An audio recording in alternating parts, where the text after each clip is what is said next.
I have a bachelor's degree in biology from University of California. I finished that, and I was active in our student council at the time, and I found that a biology degree wasn't a real sought-after degree, and I was enjoying my student council service at the time, so I decided to stay around, and I completed a bachelor's degree in chemistry. And by the time I'd finished that, I was a vice president of the University of California, and I was really enjoying life by then and wasn't very excited about going to work, so I stayed around, and I eventually completed an electrical engineering degree. I followed that with beginning an MBA that I never completed.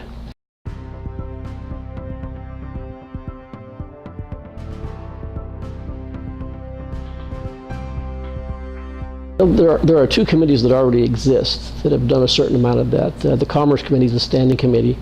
The Commerce Committee is where the pest control issue went through last year. It also heard the Corporation Commission issue as it related to the tax credits. It's more an issue of members on the committee seeking those out, and a good portion of them come from the constituency, bring them forward, just as the ones I've talked about came forward.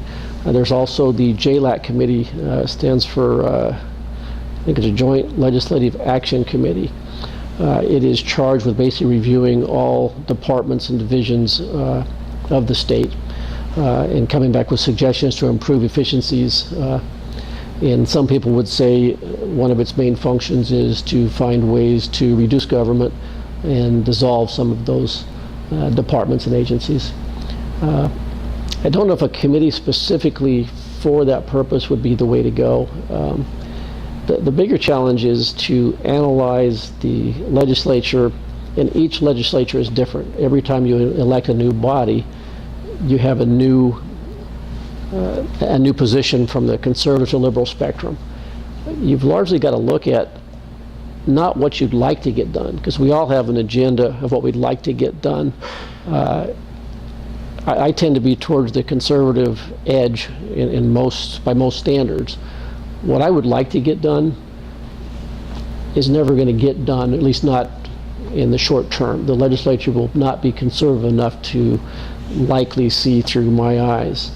So you'd have to analyze what's reasonable and then try to chip away at those areas within the guidelines of who's there.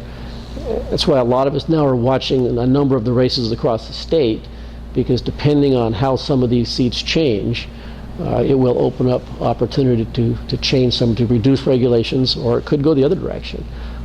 In my mind, if they go the wrong direction, I guess it depends if you're in favor of increasing regulations or decreasing them.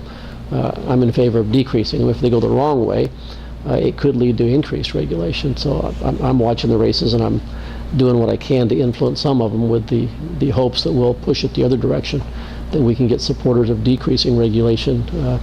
As it relates to business, it'd probably be a broad statement, but I could come close to supporting getting rid of all regulations of business. I'm a supporter of the free market and letting competition rule the marketplace. I'm not supportive of, I couldn't offhand tell you a regulation that I could think of that regulates business that I would support.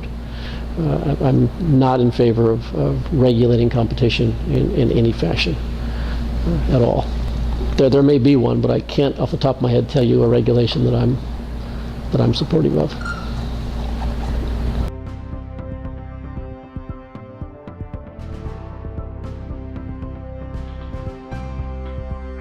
I guess things I think I was the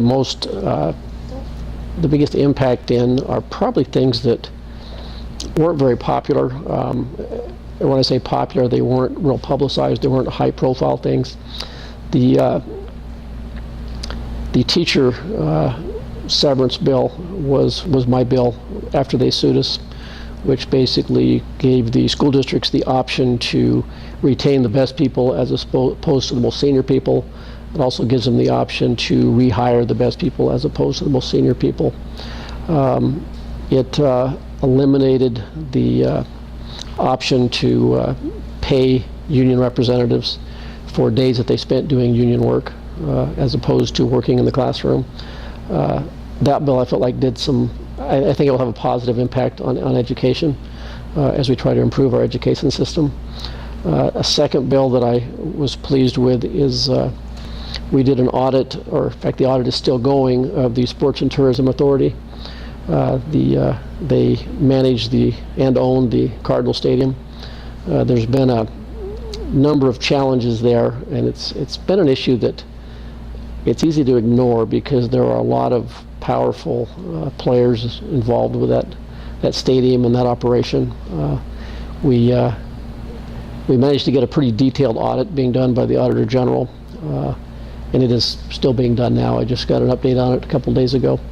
I say it wasn't a real high-profile bill, but I think when the audit is done, we're going to find some issues there that can be corrected, and perhaps some misuse of taxpayer funds, and hopefully we'll find that everything has been done properly and there's been no improprieties and all taxpayer money has been spent the way it should be. But there were a number of constituents that contacted me and indicated there was a concern there. So myself and Russell Pierce sponsored a bill to authorize an audit. We had a hard time getting support.